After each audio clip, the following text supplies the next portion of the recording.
More than a year after a local hospital closed its door, the search continues for a buyer to help reopen the facility. As WKRG News 5's Clancy Callahan reports, the closure leaves locals with a long drive for medical care. The doors of Thomasville Regional Medical Center have been closed since September 2024. It was great having it here, brand new state-of-the-art facility. It had everything we needed.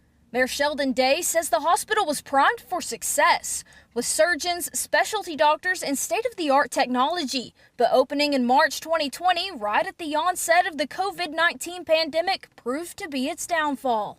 One of the best money makers for the hospital was the surgery and our diagnostics. Well, you couldn't do any diagnostics, you couldn't do x-rays, CAT scans, anything like that unless it was an emergency. So you immediately shut down some of the best money-making categories right out of the gate. COVID funding was available, but since the hospital had just opened, it didn't have the records to meet the requirements.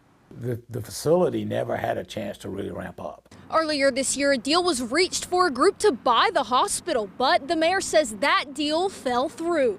Negotiations are now underway with 2 new potential buyers. While the doors remain closed, these residents continue to make long trips to see doctors. All of our doctors are in Mobile. That's the closest place that we can go to get the kind of health care that we need. Any direction you would like to go, whether you go to Montgomery, whether you go to Mobile, whether you go to Meridian, I mean, it's an hour and a half anywhere we go.